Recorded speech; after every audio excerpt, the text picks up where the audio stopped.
Nama budaya, salam kebajikan. Selamat siang Bapak Ibu semuanya. Selamat siang Bapak Ibu yang menyaksikan break bicara tentang kualitatif yang berada di Saijaya Hotel maupun berada di online di HPM FK UGM ataupun di Zoom meeting yang sudah selalu kami sediakan. Break kembali hadir untuk Anda bicara tentang kualitatif. Sudah 2 tahun selalu menemani kita setiap hari Jumat Bapak Ibu semuanya untuk kita bersama mendalami penelitian kualitatif tentunya dengan menghadirkan pakar-pakar yang kompeten di bidangnya. Dan BreaK selalu menemani Bapak Ibu semuanya siang hari ya, kita mengisi di siang hari dan hari ini Jumat 1 September 2023 BreaK kembali hadir di awal bulan. Semoga awal bulan ini menjadikan semangat baru untuk kita semua Bapak Ibu untuk memupuk harapan yang baru, semoga di bulan ini lebih baik daripada bulan-bulan kemarin. Dan perkenankan, Ibu, saya Galuh yang nanti akan memandu break acara di siang hari ini sampai dengan selesai nanti. Dan kabar baik, di tanggal 1 September ini break berkolaborasi dengan Time, the 5th Indonesia Tuberculosis International Research Meeting 2023 yang diselenggarakan oleh Tropical Medicine, Pusat Kedokteran Tropis, FKKMK UGM, dan sudah saat ini juga kami senang sekali bekerja sama, dan kami akan menemani Sobat BreaK semuanya selama kurang lebih 2 jam ke depan. Kita akan langsung terhubung dengan teman-teman, rekan-rekan Time di sana, dan kita akan menyaksikan speaker tentunya dengan paper-paper yang berkualitas, yang bagus, tentunya yang akan membahas terkait dengan penelitian tuberkulosis. Dan sudah hadir bersama dengan kita yang tentu sudah hadir di sana, ada Profesor Dr. Utarini, M.Sc, Ph.D, bersama juga dengan Ibu Martina Sinta Kristanti, S.Kep, NSMN, Ph.D, yang akan menemani kita dan sekarang juga menggambarkan suasana di sana seperti apa. Kita sapa dulu Bapak Ibu, selamat siang Bu Sinta. Selamat siang Mbak Galuh. Baik, Bu Sinta, mendengar suara kami di sini? Sangat jelas suaranya, walaupun outputnya hanya dari tempat yang kecil, tapi lumayan kita bisa mendengar dengan baik ya, Prof. Sini, Prof. Biar terima kasih Bu Sinta dan juga Prof Uut di sana sudah keceriaannya sudah menular ke kami. Halo, Pak Galuh dan semuanya yang nonton di online maupun yang berada di ruangan. Baik, terima kasih Prof. Dan mungkin Bu Sinta boleh dikabarkan seperti apa suasana di Saijaya Hotel di sana kepada teman-teman BreaK yang join secara online di siang hari ini. Silakan Bu Sinta. Terima kasih Mbak Galuh, hari ini seru banget nih bersama dengan teman-teman Jet dan yang lain-lainnya. Kita ada di ruang 1D dan siap untuk mendengarkan presentasi mengenai TB. Kayaknya wajah-wajah teman Jet agak bingung nih, sopo online ada offline, nanti akan kita jelaskan setelah ini Mbak Galuh. Oke, baik. Terima kasih Bu Sinta dan Bapak Ibu, Sobat BreaK yang berada di online maupun offline. Kita nikmati BreaK edisi khusus di siang hari ini kepada Ibu Sinta dan juga Prof Uut. Kami silakan. Terima kasih Mbak Galuh. Assalamualaikum warahmatullahi wabarakatuh. Very good afternoon everybody. Just like the committee mentioned to us that we need to conduct this session in English, so we continue this presentation in English as well. So first of all, we would like to extend our honor and gratitude to the committee that's already inviting BreaK. BreaK is Bicara tentang kualitatif. That's a webinar that we conducted since 2021. And we started during COVID pandemic, yes, and it's been going on until now. So we have a weekly meeting for the first year, and then the second year we had fortnightly, so every 2 weeks. And we are now already in the 60 sessions. 60 sessions. 60 sessions. And during our session is only an hour, and it's a talk show. So you can get some more ideas and update in regard to research methodology, especially in qualitative study. So before we started, I think it's better for us to introduce ourselves. Maybe Prof. Utarini can start. Yeah. My name is Adi Utarini. Usually my friends call me Uut. I'm very happy to be here in the Time conference meetings. And I'm also very happy to be given an opportunity, a special session where we can discuss a little bit more about different studies, but I think nearly all, or if not all, are talking about qualitative study. every day I'm a lecturer at the Department of Health Policy Management at the Faculty of Medicine. And well, I'm also active in research on communicable disease. And my last piece of research was on dengue, using the Bapak technology. Thank you. Yes, and me myself, my name is Sinta Kristanti. I am the nursing lecturer from BreaK University, and both of us are the founder here. Bicara tentang kualitatif. So we call it special because only this room that have the qualitative methodology for presentation. I think one have the quantitative design, but that's no problem. We also call it special because you have the opportunity to have the hybrid session as well. So together with us now in the Zoom meeting, we have several sobat nge-break, that's what we call the audience of BreaK, and BreaK friends. And they can also asking questions through the presentation session. So if you have some more questions, then you can also do that through the chat box. And last but not least, why we call it special, because you will also have the chance, if the time is allowed, the chance to discuss in about qualitative methodology at the end of the presentation. Together with us, we have Professor Utarini that has conducted lots of qualitative studies. So without further ado, to give you more excitement about BreaK, we would like to show you our latest program in BreaK, because we also have our new collaboration, BreaK in Kelas Kanal. We would like to present the video. Maybe Mas Fahid from Raisa Radio would like to.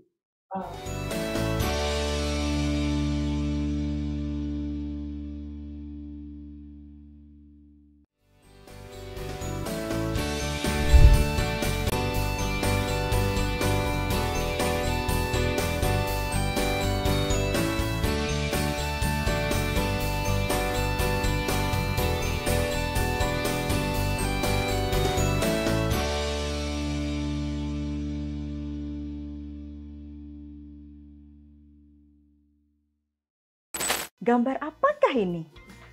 Kelambu nampaknya. Wah, kenapa kelambu? Apakah ada cerita di balik kelambu ini? Ya, ini kelambu nostalgia ini.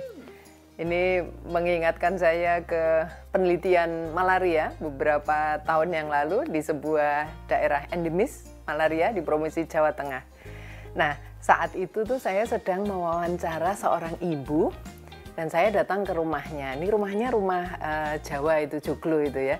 Sehingga begitu saya masuk, saya bisa melihat ada 2 kamar tidur.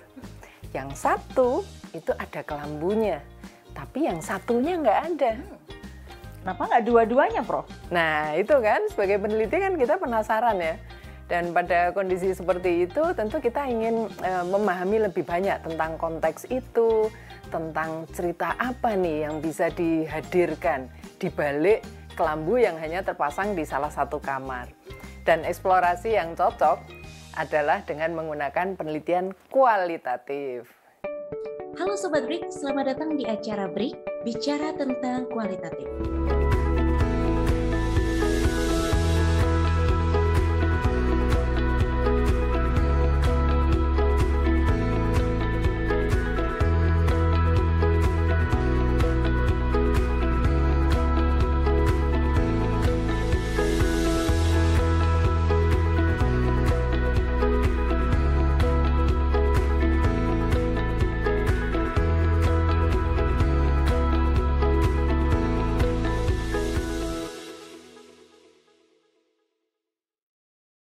Sobat Kanal, selamat datang di BreaK in Kelas Kanal.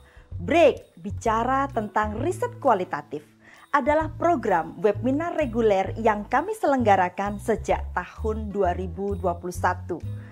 Platform ini kami hadirkan untuk mewadahi minat para penggiat dan peneliti dalam update informasi dan metodologi dalam penelitian kualitatif.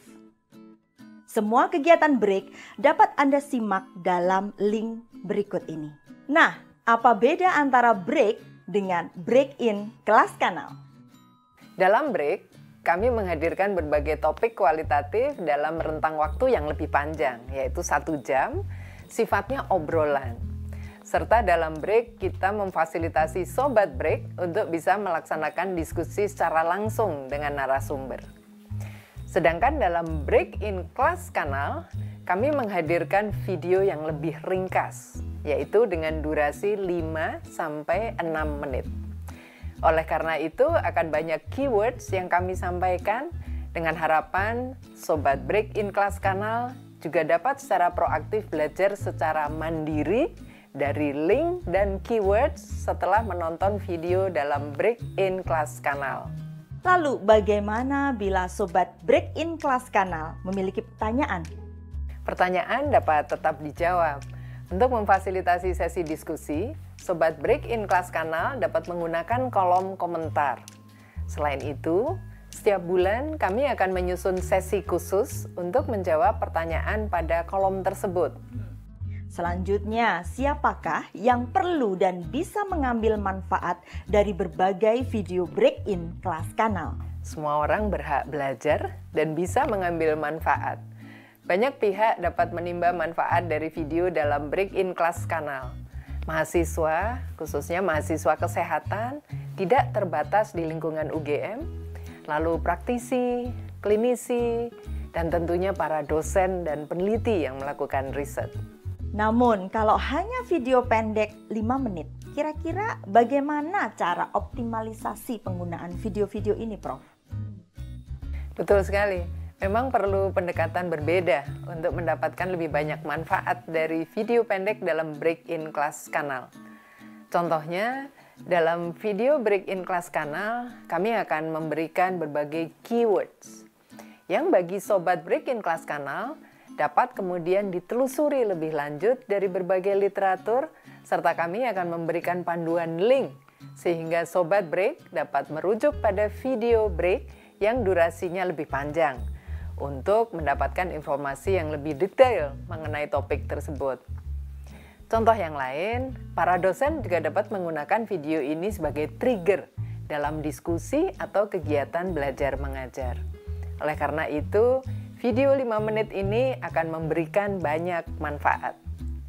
Nah, pada tahun 2023 ini, kita akan belajar bersama tentang tipe-tipe pertanyaan yang akan dijawab dengan penelitian kualitatif dan berbagai tradisi dalam penelitian kualitatif.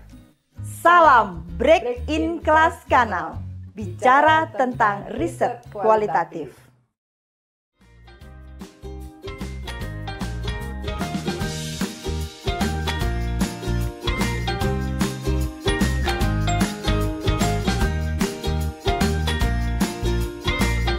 So starting from ID 2 until ID 8. You will have 7 minutes of presentation and then 3 minutes of question and answer session, including the one from the Zoom. So without further ado, we would like to invite the first research. The title is Implementation Analysis of Latent Tuberculosis Infection Management Program at Community Health Centers in Bandung. So the time is yours. Thank you very much.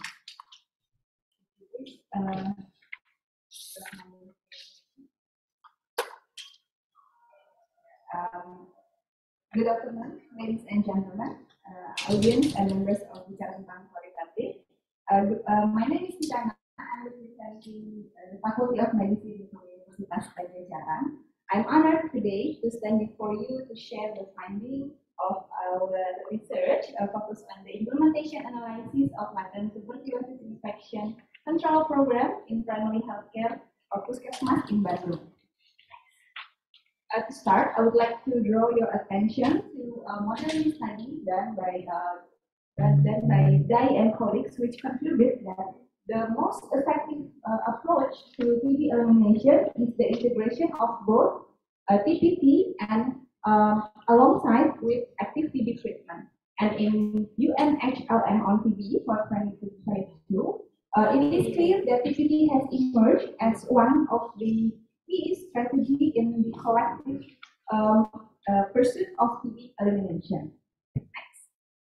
But unfortunately, in Indonesia, in 2022, the national 9 years after PPT was introduced to Indonesia, the national coverage of PPT was only in a mere 5%. And if we see it further, in the West Java, the coverage is even lower at only 2.2%, far below the national target. National target differs for each risk group, but it is ranging 40 to 60% coverage of PPT. And it is also important to acknowledge that the success of any healthcare program relies on the perspective and the action of the healthcare providers. They play a pivotal role in determining the degree of the success in any program implementation. And right now, we don't have the instrument to measure and to evaluate their contribution in LTBI control program. And so, this study aims to explore and to measure the success of the implementation of LTBI control program from the perspective of service providers in Puskesmas in Kota Bandung. In light of the problems outlined earlier, a sequential exploratory method was needed. In the initial qualitative phase, we use implementation outcome by proctor and tutors as the predetermined theme. It consists of 8 dimensions. They are acceptability, adoption, appropriateness, feasibility, cost, fidelity, coverage, and sustainability. We did in-depth interviews with TB officers and Puskesmas managers. This analysis method allows us not only to collect representative polls, but also to build a substantive theory. And the item on the periphery, they determine the 8 dimensions of implementation outcome. So we developed a questionnaire based on this theory. Moving on to the quantitative study, first we did a pilot study, the questionnaire tryout, to measure the questionnaire validity and reliability. We made item modification accordingly if needed. We then distributed the final questionnaires to Puskesmas managers and officers in Kota Bandung. During the analysis procedures, we use RAS model to transform ordinal values to numeric values.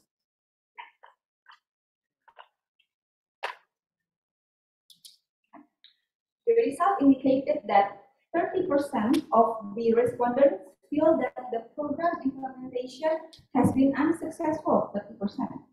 And while 40% perceive it as somehow successful, which means that over half of the respondents believe that the LTBI control program has not been carried on successfully. As seen on this random chart, the highest success lies in the appropriateness dimension, and the lowest is in the adoption dimension. And measurement across all 8 dimensions of implementation outcome, they appear very low. And it is evident that the respondents saw the LTBI as an appropriate solution to their TB problem in their region. Appropriateness as one of the highest success, and then they accept the top one, acceptability. They accept the program, and even better, they are optimistic about the sustainability of the program, the sustainability one. So, in summary, it can be concluded that the morale or the mindset of the providers, they are generally positive, and the providers are ready to carry out this program. And improvement efforts should be focused on the more technical aspects such as feasibility of the procedures, or the mantos or the chest X-ray, and ensuring the availability of logistics. Next. In conclusion, it is evident that the LTBI control program in Bandung has not been implemented properly. And this indicates a lack of commitment from the central government to provide sustainable logistics. A comprehensive and concerted effort is needed. It is urgently required to improve the implementation success, and we all must work collectively towards ensuring that the LTBI control program achieves its intended goals, and this program contributes to the overall well-being of our humanity. Next. Ladies and gentlemen, these are the findings of our research. Me and my team sincerely appreciate your attention. Thank you very much for your time. Yeah, very concise, and we still have a minute exactly. So we would like to invite questions from the audience on this room. If not, then Prof. Utarini will ask questions. Is there anyone who would like to provide feedback? That's a little bit question. Anyone? Yeah.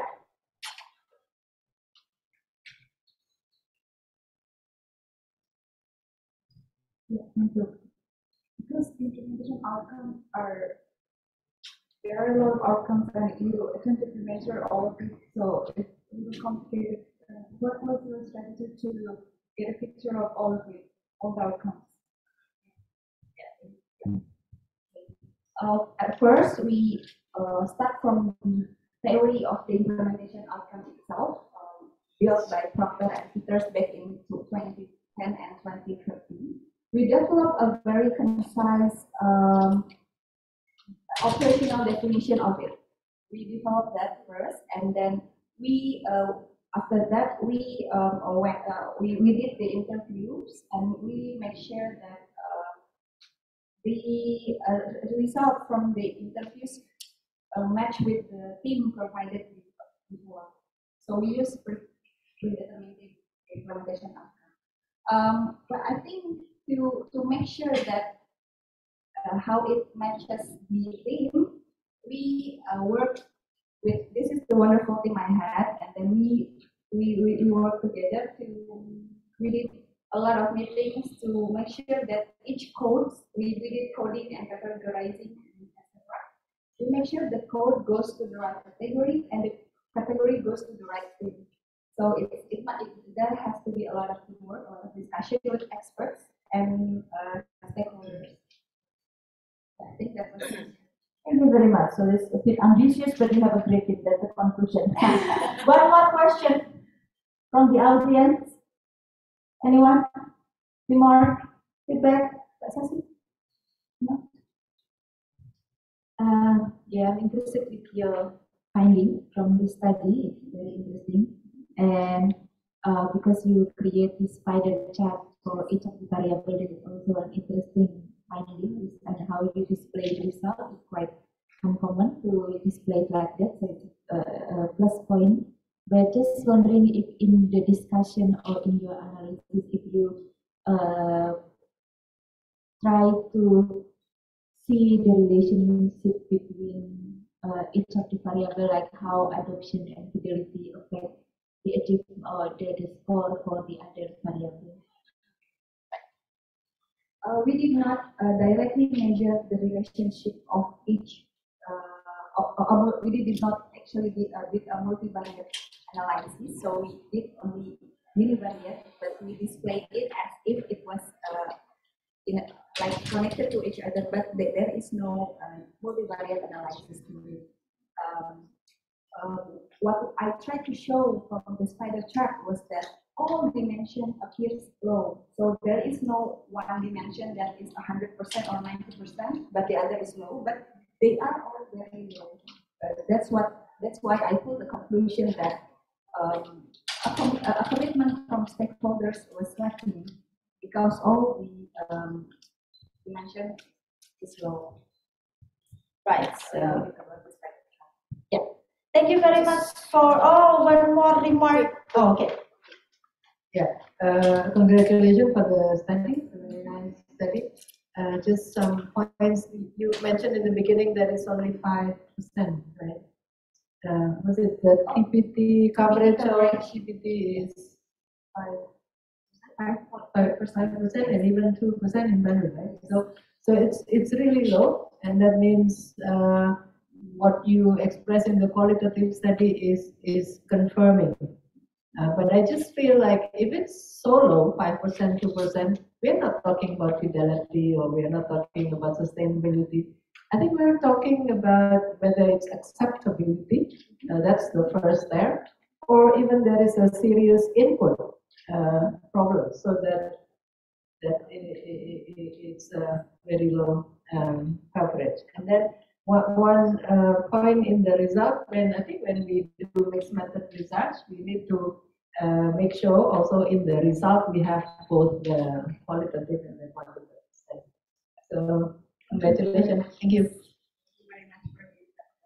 Yeah, you would like to confirm or just give applause. Thank you so much. That will be of the presenter. So we would like to invite the second presenter. The title of the research is a summative evaluation of one check PDT digital campaign for youth in West Java and Jakarta. Thank you. Hi, good afternoon. My name is Thea. I work in an NGO for S.Kep Partnership Indonesia. So my presentation will be maybe not so theoretical compared to the others, but I hope it will be useful for us to exchange our knowledge. So let's go. Yeah. So do you remember back when the pandemic happened, we knew that the notification plummeted. There was over 20% increase in TV notification. And how did you feel? I felt outrageous because look at the graph. It's from a University dashboard. Like it went up. There was improvement, and then it went down. So we, as the programmers, the implementers, we felt like, this is such a bad timing because we were improving. But what can we do better this time? During the pandemic, we know that there was a new disease, and it's quite similar to TB, COVID-19. And also, unfortunately, there was restrictions in mobility. Right? So we decided to create a campaign. It's called 14 Satu Cek TBC campaign. The message is 14 hari baru ada satu solusi cek dokter segera. And this message was developed with a series of focus group discussions, concept study, etc. And I'm just describing this campaign.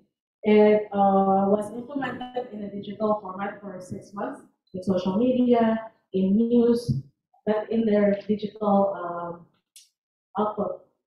And we focused on the 2 high burden provinces, West Java and DKI Jakarta, focusing on the 15 until 39 years old group because they're the biggest group, the demographic group in Indonesia, and also in these 2 provinces.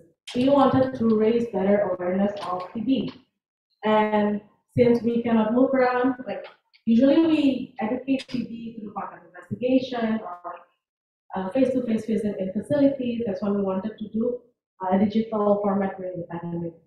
And we developed a lot of output, like website, articles, advertisements, social media content. There's hundreds of them. But next, I'm going to talk about the evaluation of this campaign. We know next that from our report, the baseline and endline report, that there's an increase of 28% in the knowledge of the respondents from the campaign. And we collaborated with the Kompas with a pre and post design with the respondents who are assigned to follow the campaign. But I want to talk about so how is this successful? If it's increased by 28%, so the message is actually effective in the knowledge, then how? How did it happen? Next. So we wanted to do a qualitative study to follow up, and this qualitative study is actually without any donor support, but the campaign is very much supported. So we did a follow-up based on that report to learn from the people who receive the message. So we use an approach, it's called individualized outcomes evaluation and utilization focused evaluation for programs. It's based on patents and textbooks which are in school. So we had a proposal sampling just to get an idea from male and female in DKI Jakarta, those who survive TB, those who haven't had TB, and talk with them. So we advertise in our social media because we want to learn from them. We advertise in our social media, and there's a small reward for those who became our respondents. And 59 people registered, but we only selected 7. The purposive sampling target is actually 8, but one type of person, which is a male survivor from DKI Jakarta, we didn't find anyone who fulfilled the criteria. So I think like within the 2 months, we continued the interviews through phone in-depth interview. Next. And we found, sorry, the text becomes so small now, but we found that the campaign actually, so we talked with people who followed our social media before the campaign and during the campaign implementation. And we talked about how the media is utilized by them to find health information and the experience in following the Scottish Partnership Indonesia social media. We talked with them about the perspective of their campaign, how they understand the campaign, and the campaign influence their knowledge and attitude, and also to their behavior. So to learn from them, we analyzed the quotes from the interviews and analyzed them using thematic quotes. And we found that, for example, like for them to check if they really understand the campaign, they did mention that they can understand the campaign because Instagram feed is actually easy to understand. And the content information given in 14 to check is actually easy to remember. And there was a logo on the campaign, and we thought it's quite actually not really noticeable, but when they hear about the 14 to check and there was a post to explain the campaign, it became like a stuck with them. So to analyze the finding, when we look at the quotes again, and when we designed the campaign, we thought of using these 2 theories. There are actually separated theories. So one is a learning cognitive theory from social learning theory from Bandura, and the other one is, I'm sure everyone in public health is aware of this one. It's trans-theoretical model. So we realized that when the content is attractive and then the platform and the message is credible, people want to get to know the HPV information. And they talked to us, they felt to us that it's easy to remember 14.1. It's like an alarm for me. It's on the report on the previous slide. And actually what we found very interesting is that there's a reproduction of the message by the people who receive the message themselves. So they share the message to the others, for example, to their family. They started to recall, like it was in the previous slide, but they mentioned like, oh, I remember my uncle, he used to have prolonged cough and he started contact them, and also their neighbors. So we found that even though the campaign wanted to focus on building awareness, which usually are always assumed it's in the pre-contemplation and contemplation stage, but it also built preparation. And that's what we wanted to focus. But we found that actually people are doing actions about this when they receive information from the 14.1 check the same campaign. They provide education to others. So one of them talked to their uncles in the village, and the other one talked to their friend who is like a granddaughter to someone who is having a TB symptom. So next. So the campaign message is effective, but also we realized that I think since it was harder to find male participants, maybe the campaign itself needs to be improved. We need to find better platforms for male, and also that this message is good enough to be spread. but maybe not good enough to make people want to come and visit the health facilities. So we might need to develop tailored messages across the fashion platform.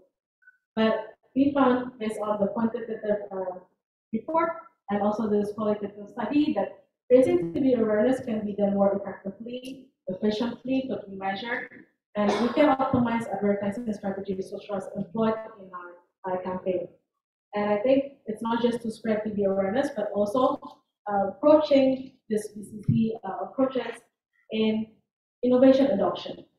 Thank you.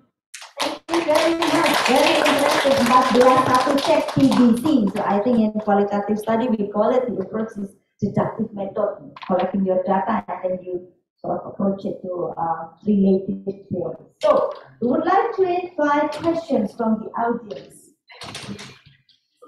Oh, yeah. Questions? Do we have questions from the Zoom room, Mas Arkan?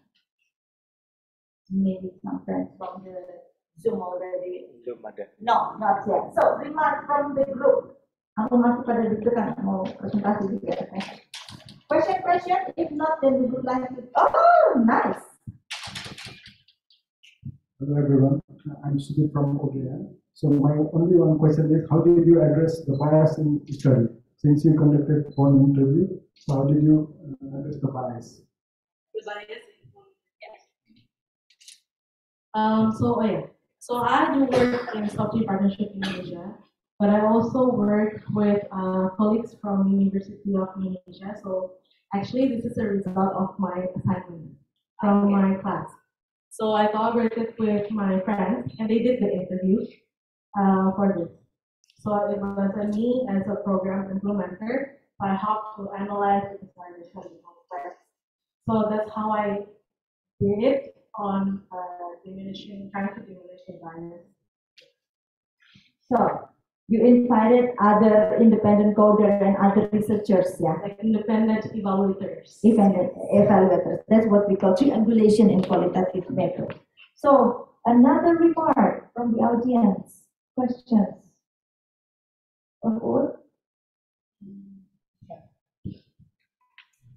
Just curious, what more would you do to really try for the campaign to change action? Because this is, I think, something that you want to go further. That's one. Number two, any thoughts on using FGD instead of independent use in this study? So we did FGD in the beginning when we did some of the campaign, and we did the FGD in the qualitative report as well. So that's why in the follow-up, because in the FGD, what we did in the baseline and line report, we talk about the materials themselves. Like, is this poster actually in the, when we try to have the prototype, and at the end, when you develop the, in this one, we actually want to understand it. So their knowledge increased, how, what it actually was on their mind. So we learned from this, the 14 is validly like a cue for people, it's an alarm, and help them to distinguish from COVID-19 during the pandemic. But also because it's an alarm, it helped them to recall others around them. But this, if you look at the logo, it's positivity, right? With 14.1. So when we talk with the Ministry of Health, we talk with the Ministry of Health, and also I actually have a thank you slide, promotional slide, which I haven't mentioned. But in that excellent slide, we talk with TB experts, and I have a special shout out to Prof. Actually, she was one of our responders when we designed the campaign. Initially, we had a different set of numbers we wanted, and then she proposed like, can you switch it? But there were like lots of almost rejection on the message, like 14.1, because TB, you don't have to wait for 14 days in this endemic situation. You can just go and get checked when you have alcohol cough. But it actually helps people, help the citizens to understand their health situation. It became like a self-screening method when they understand it's 14, and it actually aligns with the Ministries of Health guidelines or which haven't been updated. Right. Thank you very much and good luck for your future. I haven't answered your other question on what I would like to do and I expect to do more. So I realized that when we go through the passion pathway, we might need specific messages. And I think that we need to sit down again and talk to the people who are affected by TB on what messages actually motivate them. Because now, for example, the Ministry of Health and actually our organization as well try to develop a TB army, right, to find early loss to follow-up in their TB patients. So what kind of messages actually will be effective for them? And I think we need to invest on these measures better. I think the Ministry of Health, supported by the USAID, now is developing a specific message for PPT, and I hope this will help us to improve PPT like we presented earlier. And I think it's actually beneficial to invest in this kind of approach. Yeah. Thank you very much. Good luck with the TB Army. It's not BTS Army only, yeah. We also have TB Army. Okay, so that was the second presenter, and we would like to invite the third one from ID4. The title of the research is The Relationship Between Microvascular and Macrovascular Complication with Diabetic Ulcer Event in Diabetic Mellitus Patients with Lung Tuberculosis. Very interesting.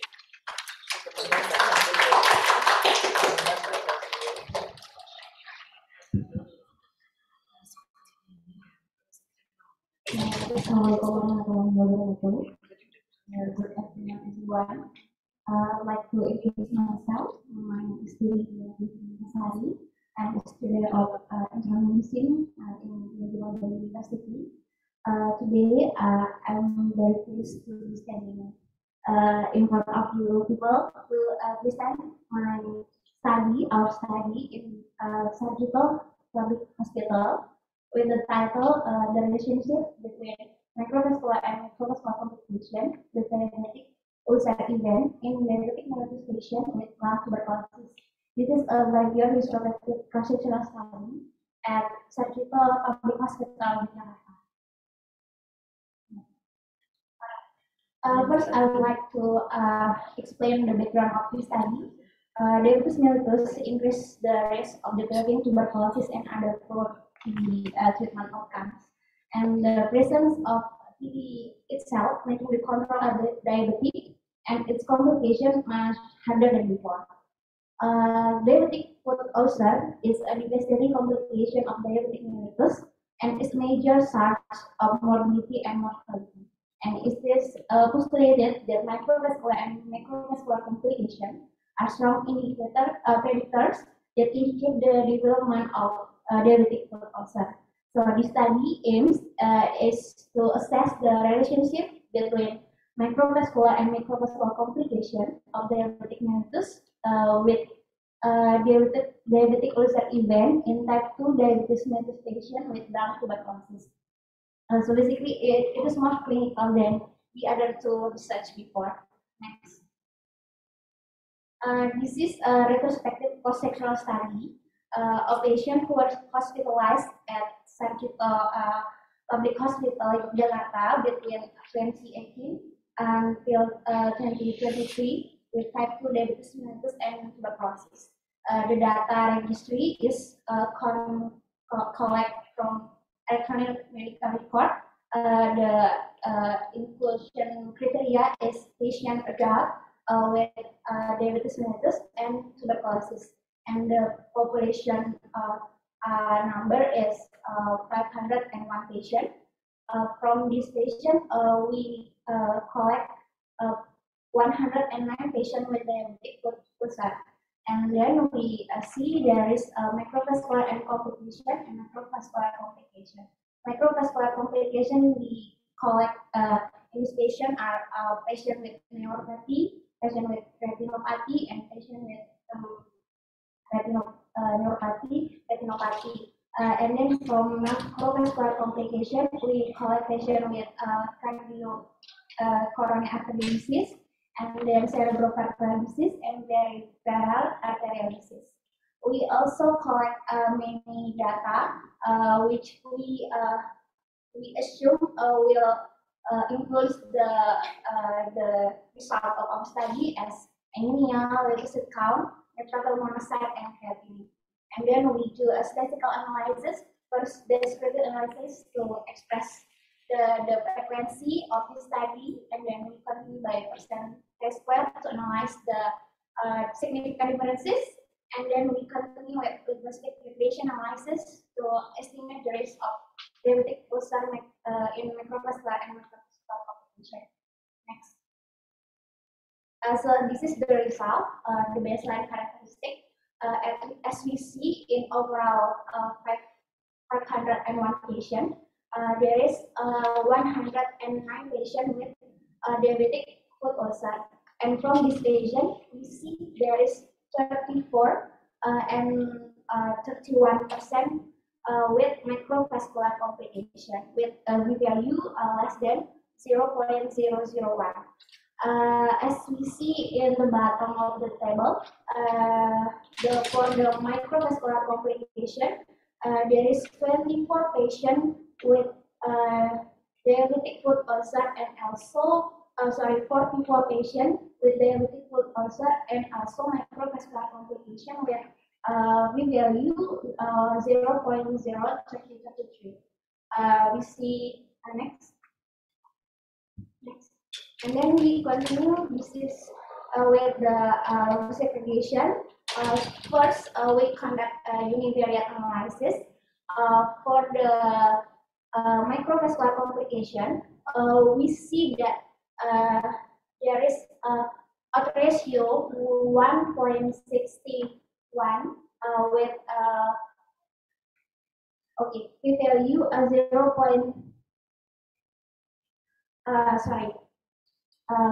So in this result, as we see that for microvascular complication, after we do multivariate analysis, not so significant with p-value 0.6. Next, for the microvascular complication, we see in univariate and multivariate analysis there is significant relationship with the microvascular complication and diabetic foot ulcer. Next. So the discussion of this patient is we agree with the theory before, before that patient with macrovascular and microvascular complication indeed are associated with the impact of diabetic foot ulcer in patient with GM and TB. The weakness of this study is this is a spinal center, and also is conduct from ICD-10, so there is also bias from the entry the data. But the strength is the study is large population and do a multivariate analysis. Thank you for the time.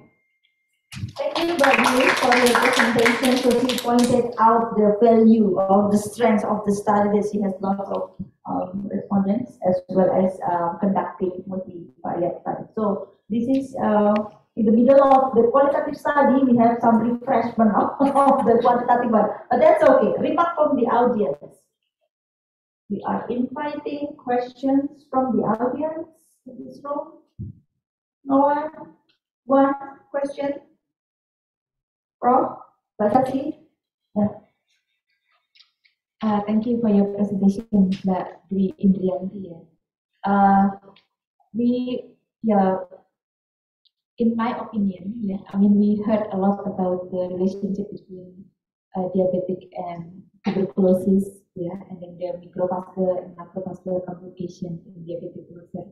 So, because of the time, it's very short and you present a lot of data, probably you can highlight like what is the most important finding from your study. Thank you for the question.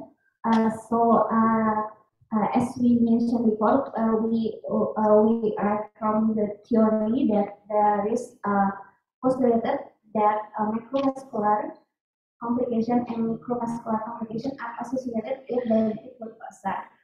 We see the definition of the diabetic foot ulcer is from the peripheral artery disease and ischemic of the foot itself.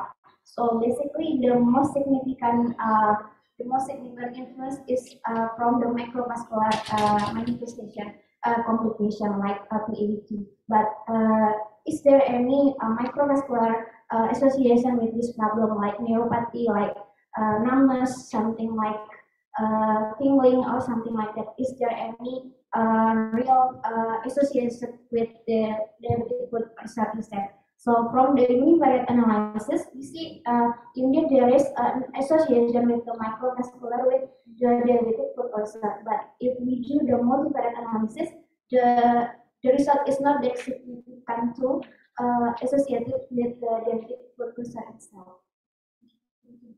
Interesting summary within 1 to 2 minutes, and that's wrap up everything. So we are inviting one more remark or question. Okay. Yeah, thank you so much for your good presentation. I would like to ask you, because there are so many data quantitatives and probably I don't understand about it quietly, but it's really good and increased my insight. But in terms of the qualitative methodology approach from your research, what's the possible methods in qualitative study that you will bring in the next study related with your study? Thank you. Yes, thank you very much. We aware that this cross-sectional study, so we can tell the immediate conclusion that there is always we stand here as we cannot vividly say that with this ratio, this is as much as will be at risk for the event in the outcomes at the future. So we will very gladly if we have the chance to do some cohort or case control study to see that this cross-sectional study is parallel, is similar, will have the similar result with the more future study. And also we will very gladly if we have another chance to do something like in this. We also postulated that in diabetic foot ulcer in patients with lung TB, as we see in this study, will have attempt to have extracutaneous tuberculosis. So if we do the culture of the foot, we can see if the microbacterium is indeed have microbacterium tuberculosis or not, and what kind of the microbacterium of the diabetic foot ulcer itself. I think that is our next. Thank you, Mbak Dwi, for your summary and as well as identifying your future study based on the study that you have conducted. Please give a applause for Mbak Dwi. So, another presentation, we would like to invite the presenter from ID5 with the title of the study cultural obstacles in eliminating tuberculosis. This is the qualitative study in Lebak, Cilacap, Madura, and Goa. Very interesting. The time is yours.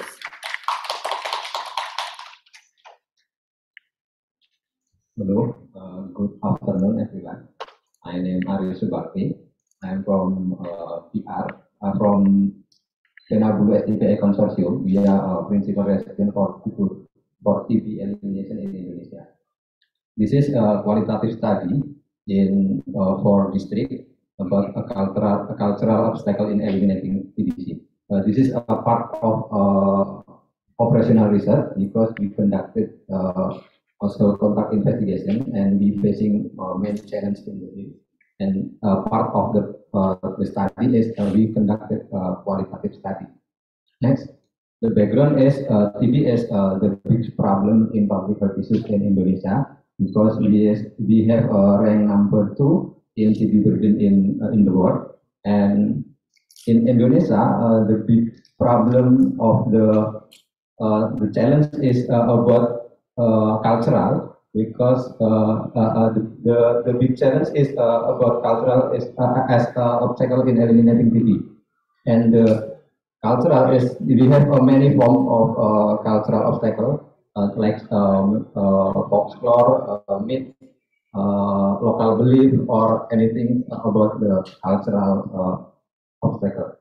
And to strengthening the elimination of TB in Indonesia, we must strengthening awareness of and education to every community, every people in Indonesia. Next.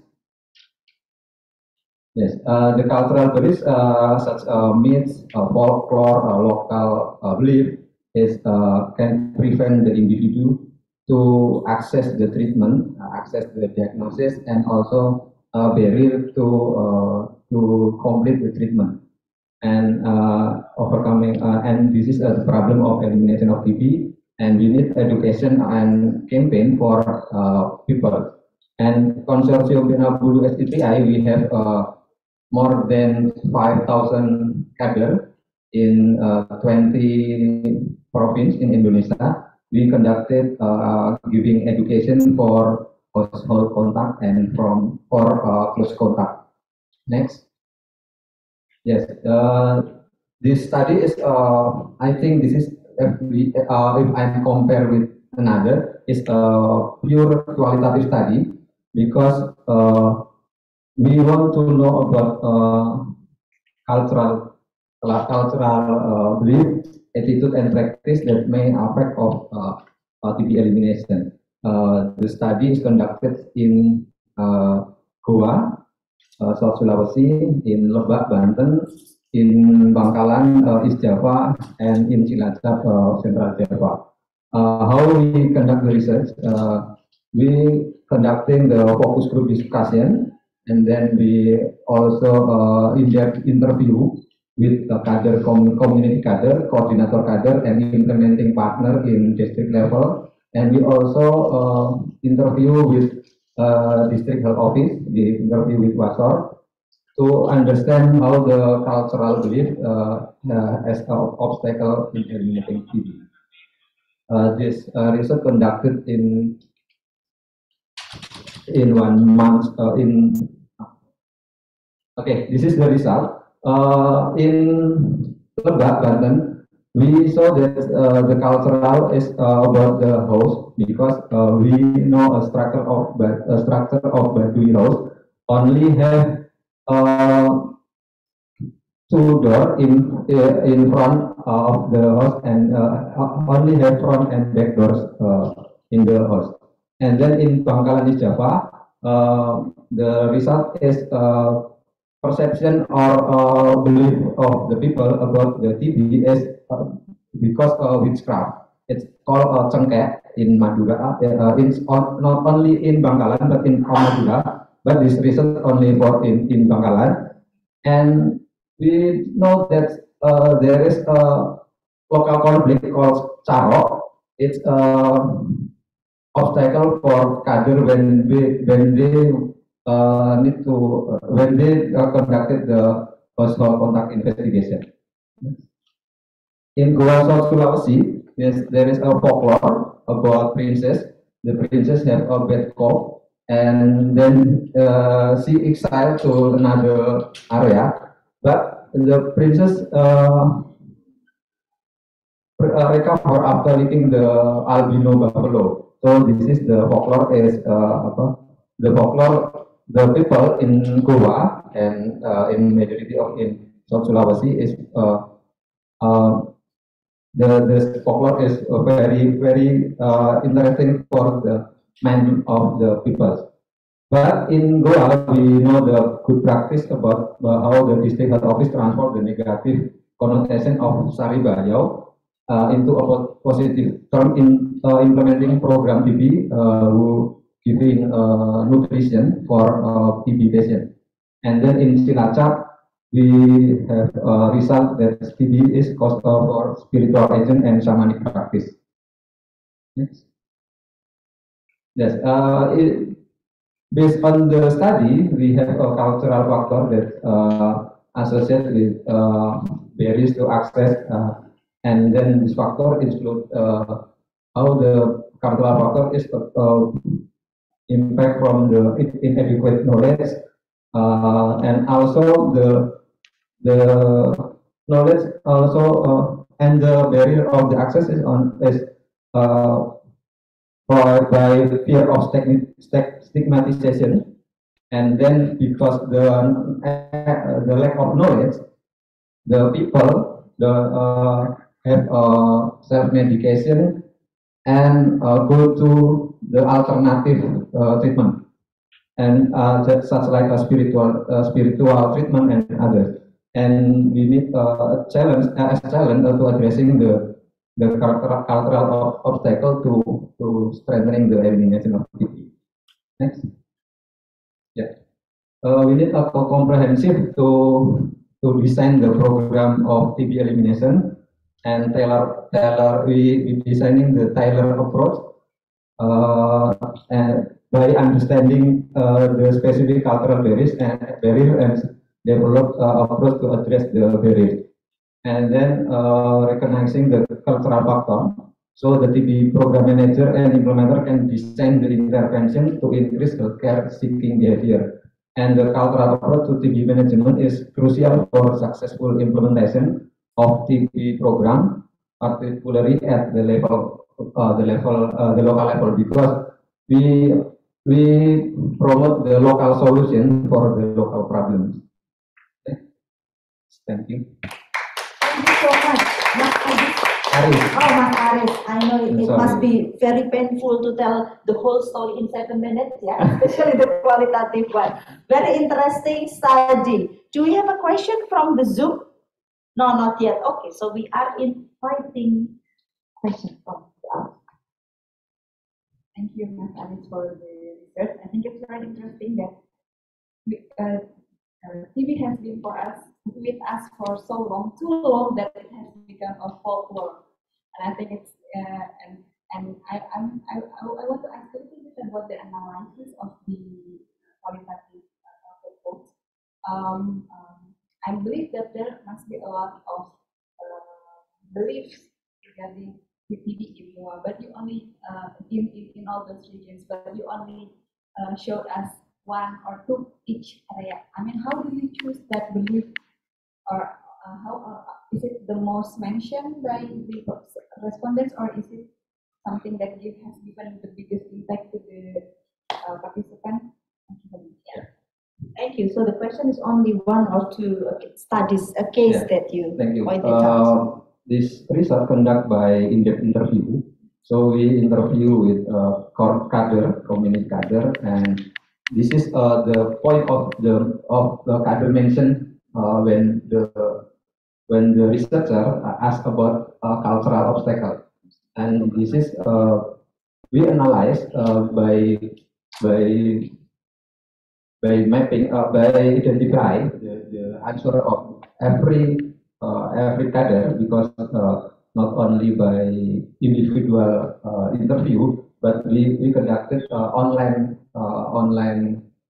focus group discussion, online FGD, and then we conducted in-depth interview to proper gathering information in this. I think this is a strategy of how to collecting the data from the field. Right. So it seems like we have one sobat nge-break there asking a question, so we would like to ask them, huh? Oh, okay. So maybe we can check from the Zoom. I think somebody raised his hand. Do we get the chance or not? Oh, okay. So another remark, question from the audience of this group. Halo, Mbak. Ah, okay. We have a question. Okay. Who is this? Halo. Halo, Mas Uri. Ya, Bisa saya, may I ask a question? Sure. Okay. Congratulations, and yeah, for BreaK, every 2 weeks always be one of my priority in my agenda.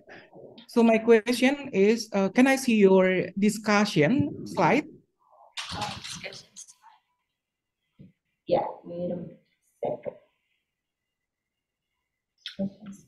Yeah, here it is. Okay. Yes. It's an interesting result. If I can assume, this is your theme or your category, or it's your result for your qualitative analysis. And then one of the result is inadequate or lack of knowledge. And then when you present about that quotes, you say lack of knowledge, but I think it's not lack of knowledge. Maybe it's self-medication. So in qualitative research, how do you make sure that lack of knowledge, it's really lack of knowledge? Did you also measure their knowledge on the participant, or how you analyze that quote?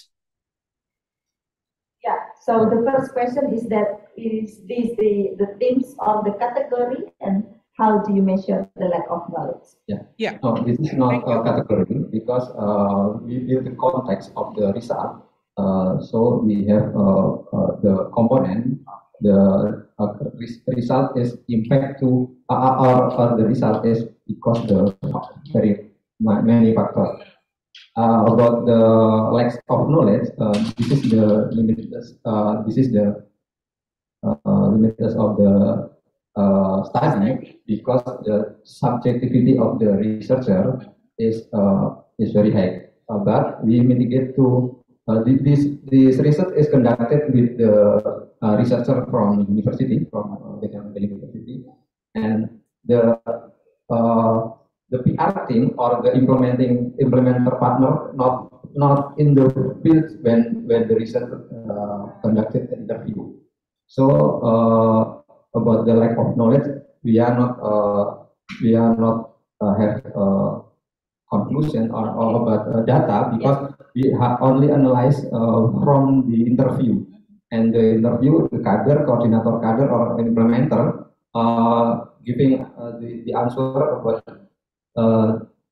cultural obstacle is come from the level of education, is low level education, come from the such as from the people with I think low level of education, and this is correlation with lack of knowledge, inadequate. I think inadequate knowledge, not lack of knowledge. So the data came from interviews data, either with FGD or aided interview. Very interesting. Just one quick question. Can you call this study as an ethnography or just qualitative study in general? This is just only qualitative study, because we not have more methodology for ethnography, because this is very simple, I think. And the study is only by in-depth interview, observation, and focus group discussion. I think we can the research more detailed to ethnographic research. Thank you very much, Mas Aris, and good luck for your future education. In just one quick remark. I agree with you, Mas. If we want to explore more about cultural practices or cultural values, I think we need to rely more on observations, rather than FGDs. And when you said that this is not an ethnography, yes, I agree also. But to learn about these rapid assessment procedures, which is some researchers call it focus ethnography. So you might be interested to read more on that. Maybe it's suitable for your research. Thank you. Thank you, Prof. Terima kasih, thank you, Mas Aris, and all the audience and question, and thank you for Mas Uri for. I'm sorry for I'm nervous in front of Prof. Maybe I should. So if you would like to get some more information on ethnography, we also have the menu in ethnography during break in November. So make sure that you are there. Aro iklan, Prof. All right, so we proceed to the next presenter with the title of Challenges of Tuberculosis Screening During the COVID-19 Pandemic in Bandung, Indonesia. So another study from West Java, Community Health Workers Perspective.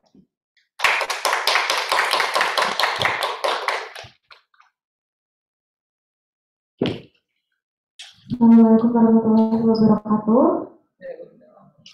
My name is Kristanti and I'm from Research Center for Care and Control of Infectious Disease, Universitas Bicara. I'm really grateful for this opportunity. So today I can present our study entitled Challenges of Tuberculosis Screening During the COVID-19 Pandemic in Bandung, Indonesia, Community Health Workers Perspective. So I will start from introduction. Community health workers, or we call it as kader in Indonesia, are really engaged in tuberculosis control and prevention programs. But the emergence of COVID-19 disrupted services in a wide range of settings. So this study aims to describe the experiences and challenges faced by community health workers during the COVID-19 pandemic. So this study is part of the active case findings study, which is ongoing since April 2021 in 6 community health centers, catchment area in Bandung City. So newly diagnosed TB patients were identified in the community health center and hospitals within the study area, and then the household and neighborhood contacts were screened for TB. And in this process, community health workers were involved. We use in-person qualitative interviews conducted by independent interviewer who is an anthropologist, and the data collection conducted between January and April 2023. For our study population, we have 8 community health workers involved in TB service delivery in S.Kep study sites, and then we focus on experiences of TB screening during the COVID-19 pandemic and how challenges were addressed. Use thematic content analysis approach. And here is the first result. So for the first result, we have key challenges faced by the community health workers in TB screening during the COVID-19 pandemic. So the first one is concern about contracting COVID-19. As the informant said, challenges are substantially real, particularly in the midst of a pandemic because we are afraid. Those who are approached are also afraid. And then the next challenge is fear of the stigma if they are diagnosed with COVID-19. So the informant said, so they are afraid that they will test positive COVID during an X-ray, afraid of being labeled positive by X-ray. And then the next challenge is limitation on services and community health workers movement due to social restriction. The informant said, patient numbers were restricted by puskesmas during the pandemic, so there were fewer patients. And here is the second result. The second result is about how the community health workers experience to overcome the TB screening challenges. The first one is providing education to the community. So the informant said, I provide education about COVID and TB. I aim to improve their understanding. And then the next one is coordinating with neighborhood leaders to enhance community acceptance. So the informant said, as community health workers, we first approach the local authorities. Once we obtain permission, they accompany us to the community. Naturally, the community accepts because they are already known. And then the next one is implementing personal protective equipment, such as medical mask usage and social distancing. As the informant said, I wear mask and gloves. I have to be careful. When I get home, I immediately change clothes, and everything is washed right away. And here's the last result. So this is about additional findings that the community health workers found while conducting TB screening during the COVID-19 pandemic. The first one is TB patients being detected more promptly due to bidirectional screening. So the informant said, we found TB patients at the same time when we screened for COVID-19 COVID-19 because the symptoms are similar, such as cough, cold, and fever. And the next one is better compliance, adapting healthy lifestyle and behavior by the community during the COVID-19 pandemic. So the information says there is a silver line. The community wear masks, follow health protocols, and frequently wash hands. In the close contact of TB patients, also wear masks. And the last one is mobile chest X-ray as a TB screening tool and rewards provision increase community participation. So the information there is a free X-ray program by Bulu, which is done in public place near our houses. So we don't need to go to Cibadak, Langfene for an X-ray. So how community health workers experience overcoming challenges during the pandemic is really commendable. If the practice continues after the pandemic, it will improve the case finding and services in the long run. And in conclusion, community health workers were able to manage the challenges during the pandemic through education, coordination, and personal protective equipment implementation, and also the identified opportunities can serve as strategies to ensure the continuity of the screening. We give our appreciation to all of the individuals and parties that have contributed to our study, including all of the community health centers, as also hospitals, and as well as the Bandung District Health Office, and this ACF2 study funded by the Asia Joint Research Program administered through the Health Research Council of New Zealand and also from Indonesian Research and Technology Grant. Thank you for listening.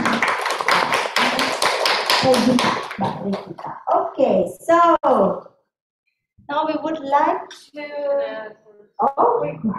Quick question. But can you tell us what's the characteristics of a community health workers and how did you choose them?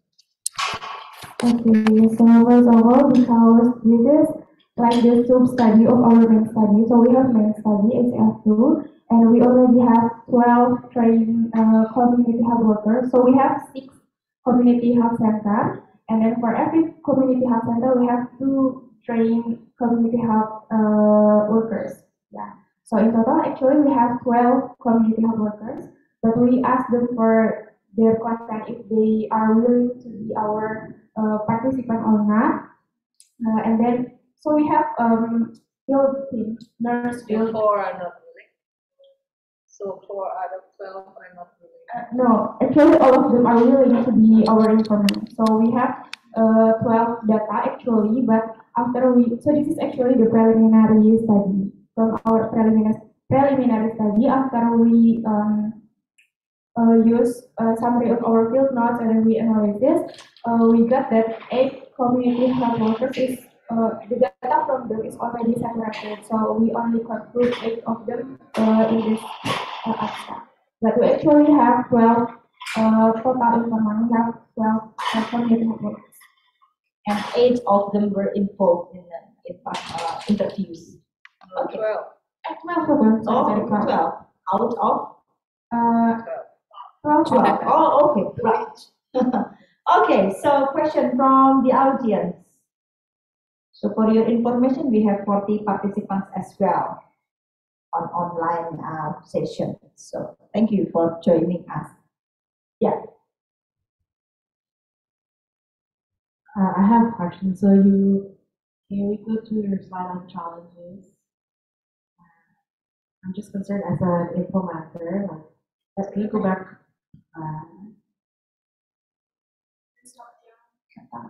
Back. So among these 3 challenges, based on your analysis or maybe your observation as well, because you're part of this study, which of these 3 challenges is the biggest one, and which one is the one that we can solve first and then we need to address? Because myself and my Aris, we're supporting the consortium, right? So I think this is very useful for us. Thank you for your question. So actually, in total, we have like a lot of challenges that we found, but 3 of this is the top one, And the first one is the concern about contracting COVID-19. So, most of the community health workers say that they are concerned about contracting COVID-19. This is like the top one, the concern about contracting COVID-19.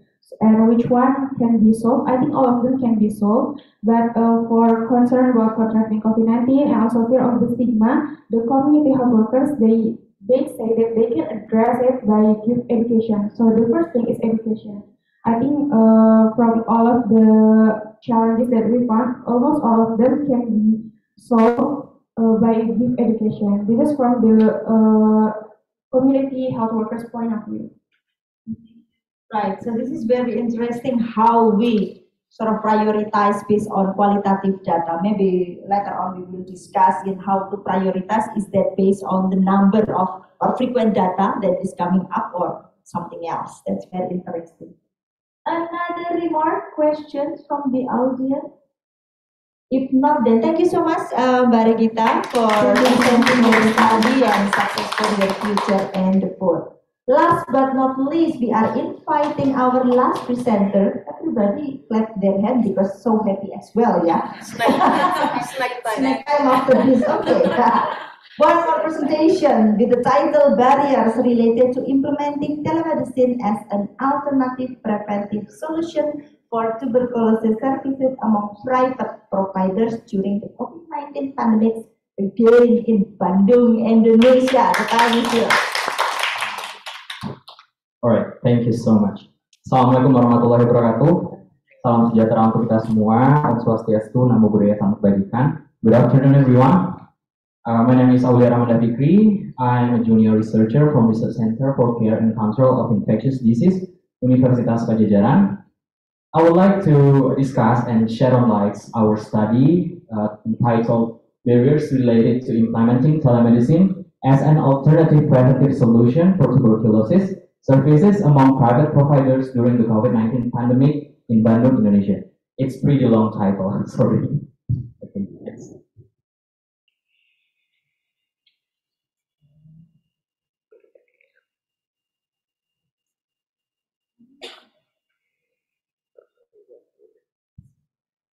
Okay, so we start from the introduction. As we know that the COVID-19 pandemic transformed health services in which many healthcare facilities changed their regulation. Unfortunately, COVID-19 reduced access to TB prevention efforts in healthcare facilities and impacted such as a screening and treatment of tuberculosis.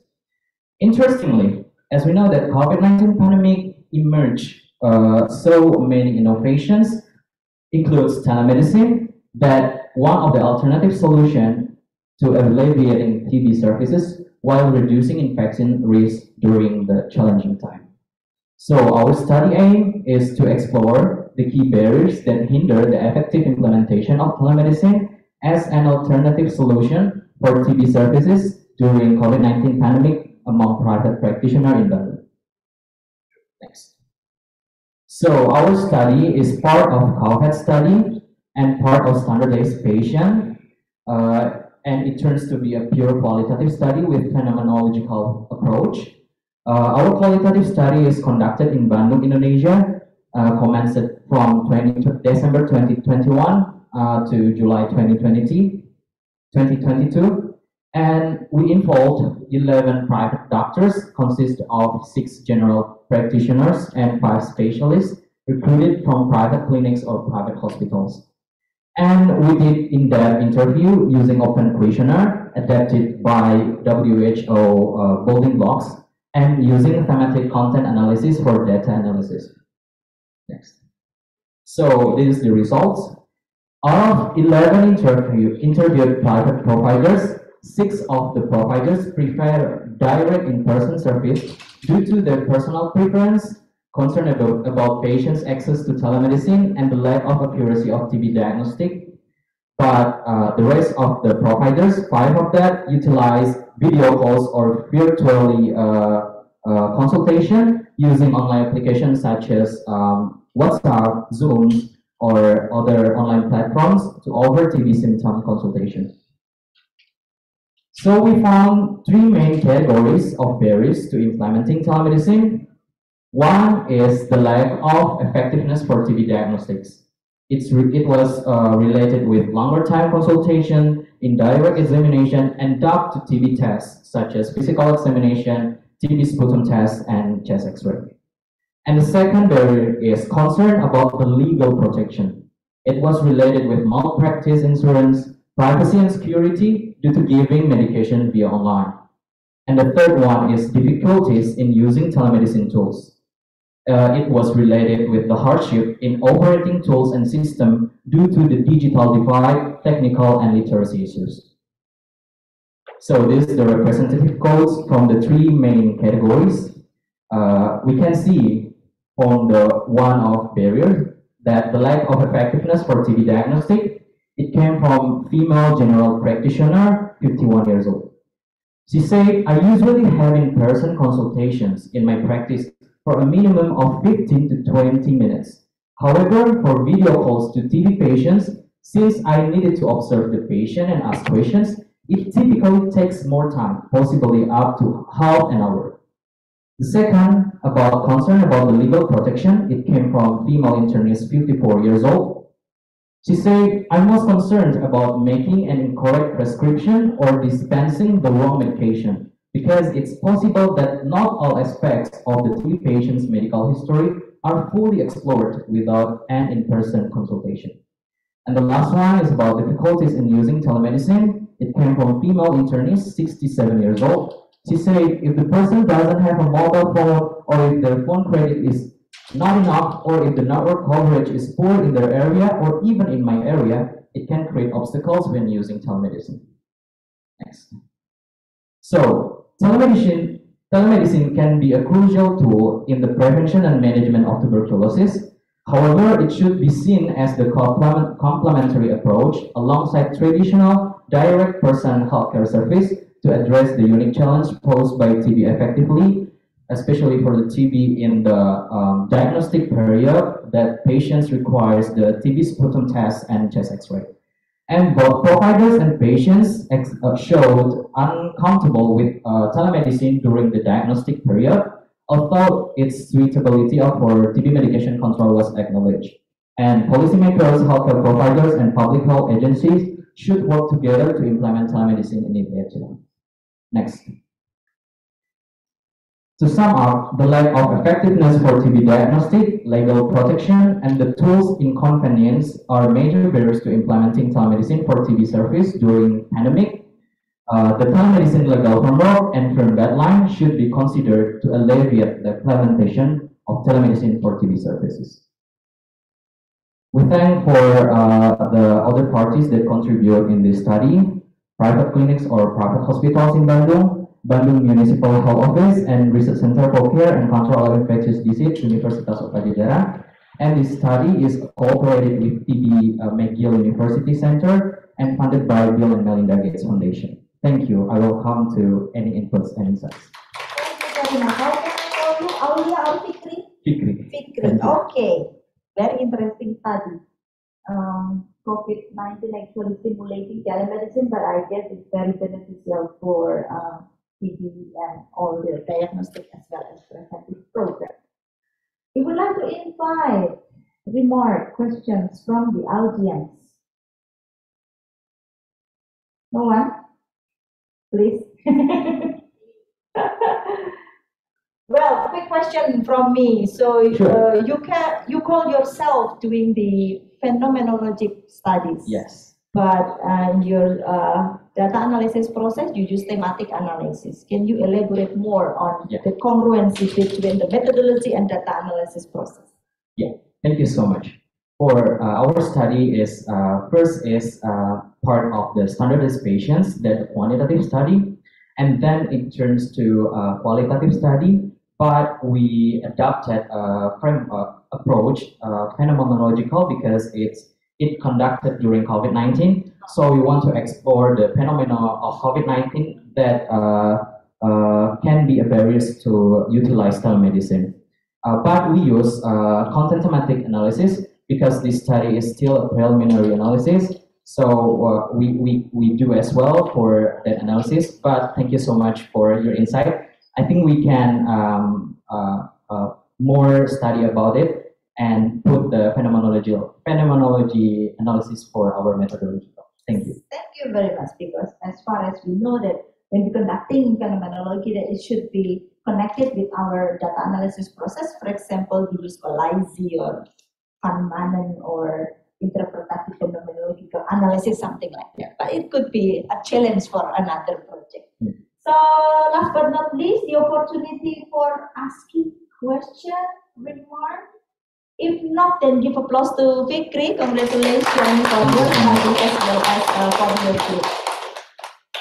Now we are and langsung Can I say something? Of course, why not?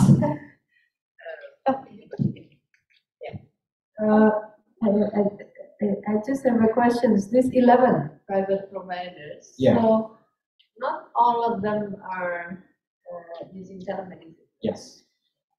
So I think in addition to the analysis, phenomenology should engage, well it said, exploring lived experience, right? So those who you interview, I think ideally, if we claim this to be phenomenology, then they should have implemented telemedicine. Because then they have the lived experience of using the telemedicine, and while applying the telemedicine, then I'm sure they also have the reflection thoughts in using, and they can share the values. So I think this is something that I hope we can add the strength in your study, that we could focus more on those living with those providers using telemedicine. So all the subjects should have been done. Thank you so much for your opinion. Actually, I want to add my opinion. So our study is conducted to the providers who are using telemedicine just for TB patients. But actually, 11 of providers is using telemedicine, but not over TB consultation. So they have the experience, but not specifically for TB patients. Yeah, but 5 of it over TB consultation. Okay. Yeah. Okay, so Fikri, thank you very much. Now, last but not least, we are inviting Prof. Adi Utarini to provide, the summary or wrapping up, or just the feedback. This is really improvisation. Part of BreaK is improvisation. Although I think this is the unfair part. Sinta, because I think number one, I think listening to all the presentation, I really enjoyed. It has been a very good presentations all, and I think the studies that we know that a lot of researchers are also very excited in doing qualitative studies.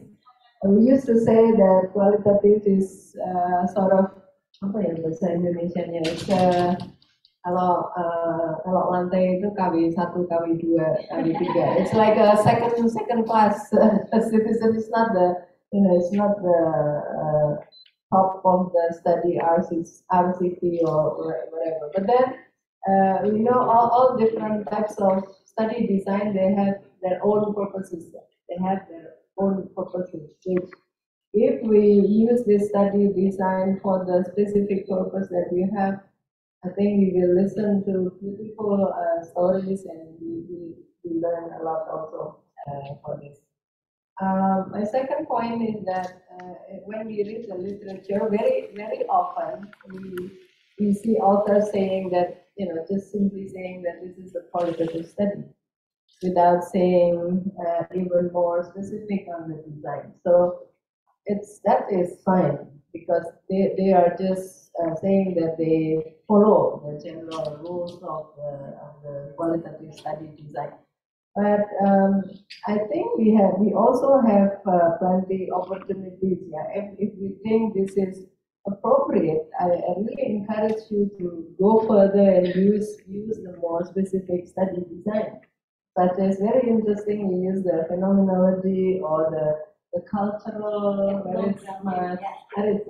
Areas using that's potential for using focus ethnography, or people call it some call it rapid assessment procedures, and just be brave and try special study design. I think we will explore. Sorry, we will explore more for your objective.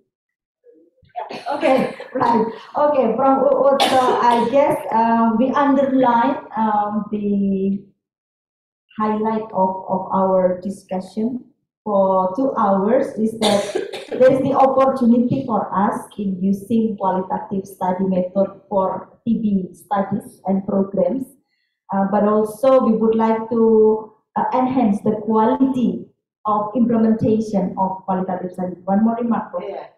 Yeah, the other one is that often we said in qualitative study that you interview 10 or 12 or 15 or whatever the number that you interviewed, and then you present the results. Now, I know that this 7 minutes is too short, but I'm sure maybe one day you are thinking of writing up in a manuscript, right?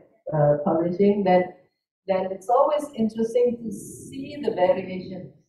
So not just the common patterns, but for example, I'm trying to ask these 8 community health workers here whether they varies in terms of age or length of being the community health workers, and to what extent that gives some variations also in the results that we presented.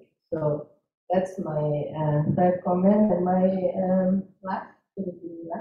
last one is that perhaps you've heard about this website called the Equator website with the reporting guidelines, structured reporting guidelines. And I think it's useful to remind all of us that once you are at the stage of drafting your manuscript, there you could follow. For qualitative, there are 2 reporting guidelines. One is the SRQR, the other one is correct. It's correct. So it's easier for you to write down what we should write down in the paper. Yeah. And last but not least, or maybe we are expecting to meet you again in a time next year with more qualitative abstracts, yeah, Prof. And also in the break, of course, session, don't forget to also join break every Friday, every second week, and also keep 1 hour. Just 1 hour and 2 o'clock. 2 o'clock. And also break in class kanal that is uploaded once a week in kanal pengetahuan FK UGM. We have lots of campaign, yeah, Prof. So last but not least, we thank you for all the presenters, the 6 presenters, as well as all the audiences with the spirits, as well as attentions, as well as questions. Enjoy the conference and hope to see you again in another all the conference. best for your futures. We saw great researchers, young researchers in this room. Terima kasih teman-teman yang sudah juga join online, sobat nge-break sekalian. Kami kembalikan ke Mbak Galuh. Silakan bagi teman-teman kalau mau meninggalkan ruangan juga tidak apa-apa, sudah selesai. Mbak Galuh kalau mau ditutup dan juga kuis di breaknya, silakan Mbak Galuh. Baik, terima kasih Prof. Uut, juga Bu Sinta sudah dan juga thank you for all the presenter in that times conference. Dan terima kasih semuanya, menarik sekali dan menginspirasi kami para sobat BreaK untuk bisa menyuguhkan penelitian-penelitian yang terbaik dan juga bermanfaat untuk sekitar kita. Dan Bapak Ibu, ladies and gentlemen, in the BreaK's webinar we also have a quiz session in the last session. So kuisnya bisa Anda akses di link di bawah ini, Bapak Ibu semuanya yang berada di Time atau berada online. Kuis bisa Anda akses melalui ugm.id/quizbreak. Dan pastikan Anda menjawab dengan jawaban yang benar. Terima kasih banyak Bapak Ibu semuanya yang hadir di kesempatan hari ini. Dan Bapak Ibu yang join melalui Time, Anda bisa menyaksikan episode dari BreaK melalui kanal YouTube dari HPM FK UGM untuk bisa menyaksikan banyak sekali dari episode dari BreaK untuk kita bersama-sama mempelajari, mendalami tentang penelitian kualitatif. Terima kasih banyak Bapak Ibu semuanya yang sudah hadir kesempatan siang hari ini. Terima kasih kepada seluruh presenter, seluruh kru dari InnaTime. Terima kasih sudah berkolaborasi dengan BreaK. Kita jumpa lagi di BreaK edisi selanjutnya. Saya Galuh bersama dengan tim pamit undur diri. Mohon maaf bila ada kesalahan pada saat acara berlangsung. Terima kasih banyak. Wassalamualaikum warahmatullahi wabarakatuh. And see you.